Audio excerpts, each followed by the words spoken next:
शैतानिर्रजीम बिस्मिल्लाहिर्रहमानिर्रहीम। अस्सलाम वालेकुम, welcome back to the channel. आज का लेक्चर स्टार्ट करते हैं। आज के लेक्चर में हम लोगों ने जो टॉपिक पढ़ना है, फर्स्ट वन टॉपिक है सेव प्रोजेक्ट का। हम लोग प्रोजेक्ट को क्यों सेव करते हैं और किस तरह सेव करते हैं। सेव करने के दो तरह से तरीके होते हैं, एक कीबोर्ड के ज़रिए और एक माउस के ज़रिए। उससे पहले आप लोगों को एक मिसाल देती हूँ। बिलफर्ज हम कोई तस्वीर एडिट करते हैं, हम वो अपने दोस्त को दिखाते हैं। अब वो कहता है कि यार ये इफेक्ट नहीं अच्छा, ये वाला लगाना था, यार ये तस्वीर की शेप ऐसे नहीं ऐसे होनी थी। अब हम तो तस्वीर एडिट कर चुके, अब हम उसमें चेंजिंग कैसे करें। यही हाल है कि उसको दोबारा से एडिट करें, दोबारा टाइम लगाएं, बहुत ज़्यादा लंबा काम। तो जो एडिटर होता है वो क्या करता है कि वो एक ड्राफ्ट हमारा सेव कर देता है। जब हम तस्वीर को एडिट करते हैं, वो ड्राफ्ट इसलिए सेव करता है कि हम लोग उसको दोबारा ओपन करके उसमें चेंजिंग कर सकें। हमें दोबारा से वो तस्वीर एडिट नहीं करनी पड़ती सारी, टोटल थोड़ी बहुत जो हमने चेंजिंग करनी है वो फिर हम उधर से चेंज कर सकते हैं। प्रोजेक्ट में क्या होता है कि जब हम लोग कोई प्रोजेक्ट बनाते हैं तो कुछ वक्त के बाद हमें लगता है कि हम उसको और मज़ीद बेहतर बना सकते हैं। कैसे? उसका डिज़ाइन थोड़ा सा चेंज करके, अगर एक टेक्स्ट बॉक्स है दो लगाकर, या दो बटन है एक बटन लगाकर, उसी एक के अंदर डिफरेंट हम लोग उसकी वर्किंग कर दें। जिस तरह विजुअल बेसिक के वर्जन आए वो इसी तरह से आए। जिसने उनको बनाया उसने इस तरह नहीं किया कि पहले विजुअल बेसिक बना दिया, उसके बाद जब उसने चेंजिंग की या उसमें बेहतरी लाई तो उसे दोबारा से सारा बनाया। नहीं, उसने भी इसी तरह ड्राफ्ट सेव किया हुआ था। उसने उसमें थोड़ी सी चेंजिंग की और उसने दोबारा उसको बना दिया। तो हम लोग सेव इस वजह से करते हैं ताकि आइंदा हम लोग उसमें अगर कोई चेंजिंग करनी हो तो वो कर सकें, या कुछ उसमें से रिमूव करना हो तो वो कर सकें। तो अब इसको हम थॉरोली पढ़ना शुरू करते हैं। Saving the project. It is important to save the project to use in future. A project is saved with .vbp extension. Extension का मतलब होता है कि फॉर्मेट, किस फॉर्मेट में हमारी फाइल सेव की गई है। अब आपने गौर किया होगा, जब हम लोग अपना कोई सेव करते हैं फाइल कंप्यूटर में या कोई तस्वीर सेव करते हैं तो उसके अबाउट में एक डॉट और उसके आगे कुछ 2-3 वर्ड्स लिखे होते हैं। वो जो ये चीज़ लिखी होती है ना, वो उसको ये बताती है कि आपकी ये तस्वीर या ये फाइल इस फॉर्मेट में सेव हुई है। आपके पास अगर ये फॉर्मेट होगा तो ये चीज़ ओपन होगी, अदरवाइज नहीं होगी। तो हमारी जो प्रोजेक्ट की फाइल सेव होती है वो .vbp की एक्सटेंशन से सेव होती है। The forms used in an application are saved as separate files with .form extension. अब हमारे प्रोजेक्ट की जो फाइल्स होती हैं वो सेपरेटली सेव होती हैं .form की एक्सटेंशन से। The save process creates the following files. जब हम अपने प्रोजेक्ट को सेव करते हैं तो हमारी दो तरह की फाइल सेव होती हैं, एक प्रोजेक्ट फाइल होती है और एक फॉर्म फाइल होती है। प्रोजेक्ट फाइल में वो हमें बताता है कि हमारे फाइल के अंदर हम लोगों ने कितने फॉर्म्स यूज़ किए हैं और कौन कौन से फॉर्म्स हैं और हमारे विजुअल बेसिक का जो इन्वायरमेंट है। फॉर्म फाइल में वो क्या सेव करता है कि हमने जो फॉर्म बनाया है उसके अंदर हमने क्या ऑब्जेक्ट्स लगाए हैं, उनकी क्या प्रॉपर्टीज़ हैं, उनकी क्या कोडिंग वगैरह है। इन दोनों में से कोई एक भी डिलीट हो तो हमारा प्रोजेक्ट ओपन नहीं होता। It holds a list of all files associated with the project as well as the information about Visual Basic environment. Form file, it indicates the objects on a form, object property, setting and source code associated with the form.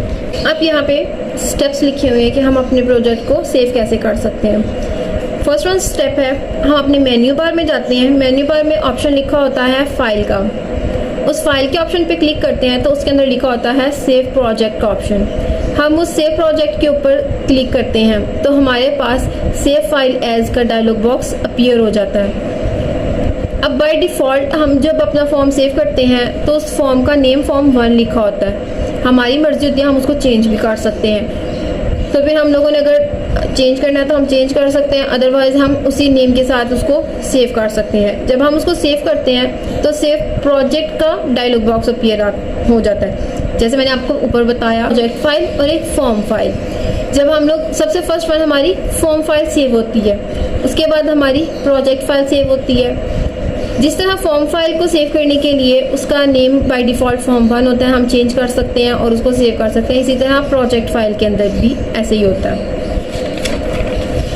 अब यहाँ पे हम देखें तो ये देखें, ये project save as file आ रहा है, यहाँ पे इसका नेम लिखा आ रहा है, यहाँ पे ये इसका नेम लिखा होता है। यहाँ से हम इसका नेम चेंज भी कर सकते हैं। अब बाय डिफ़ॉल्ट इसका नेम form1 लिखा हुआ है और ये नीचे वाले में यहाँ पर ये लिखा हुआ है कि इसकी फॉर्मेट क्या है, यानी कि वही ये किस एक्सटेंशन से सेव हो रहा है। और उसके बाद यहाँ पे अगर हम देखें ये वाला, तो यहाँ से हम लोग सिलेक्ट कर सकते हैं अपनी लोकेशन कि हमने अपने उस फॉर्म को कहाँ पर सेव करना है, किस लोकेशन पे या किस फाइल के अंदर। ठीक है, यहाँ से हम लोग वो सिलेक्ट कर सकते हैं। उसके बाद जब हमारा प्रोजेक्ट का आता है डायलॉग बॉक्स, सेम वो भी ऐसे ही होता है। यहाँ से उसका हम लोग नेम चेंज कर सकते हैं, यहाँ पे उसका फॉर्मेट आ रहा है, यहाँ से हम उसको सेव कर लेते हैं और इधर से हम लोग लोकेशन भी उसकी चेंज कर सकते हैं और उसके बाद वो सेव हो जाता है। अब आगे आते हैं हमारे बेसिक कंट्रोल्स। फर्स्ट वन है लेबल, फिर टेक्स्ट बॉक्स, फिर कमांड बटन।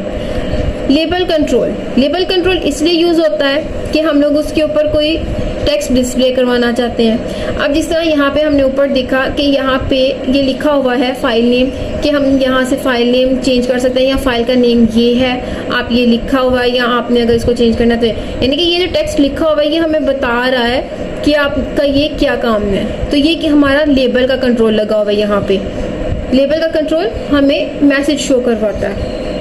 उसके बाद टेक्स्ट बॉक्स, जिसके अंदर हम डेटा एंटर कर सकते हैं। अब यहाँ पे जिधर ये इसका नेम लिखा है, यहाँ पे ये टेक्स्ट बॉक्स है, यहाँ पे हम इसका नेम चेंज भी कर सकते हैं। किस तरह चेंज करेंगे, उसके अंदर डेटा एंटर करके। उसके बाद आ जाता है कमांड बटन यानी कि ये बटन जो 3 लगे हैं, एक सेव का, एक कैंसिल का और एक हेल्प का, इनके डिफरेंट तरह की वर्किंग है। A label is normally used to display text on the form. It can be used to display messages for the user. Text box is normally used to get input from the user. The user can type in the text box with keyboard. A button is used to perform an action when clicked. Buttons are the most common controls in any application. वैसे तो ये तीनों ही common है, लेकिन command button जो है ये ज़्यादातर यूज़ किया जाता है। आज के लेक्चर के लिए इतना ही। नेक्स्ट लेक्चर में इंशाल्लाह आपको बताऊंगी कि इन कंट्रोल्स को हम अपने फॉर्म पर किस तरह लगा सकते हैं और किस तरह से इनके ऊपर वर्किंग होती है। और जो हमने कल के लेक्चर में पढ़ा इसके स्टेप्स के बारे में, इसका डिज़ाइन, इसकी प्रॉपर्टीज़ और उसके बाद अटैचिंग कोड की। इंशाल्लाह नेक्स्ट वीडियो में आप लोगों को ये सारी चीज़ें बताऊंगी और आपको सॉफ्टवेयर भी दिखाऊंगी कि वो सॉफ्टवेयर किस तरह से दिखता है और उसके अंदर कहाँ पर कौन सी प्रॉपर्टीज़ होती हैं या कहाँ पर उसकी कौन सी विंडो होती हैं और वो किस तरह से काम करती हैं। तब तक के लिए अपना ख्याल रखिएगा, दुआओं में ज़रूर याद रखिएगा। अल्लाह हाफिज़।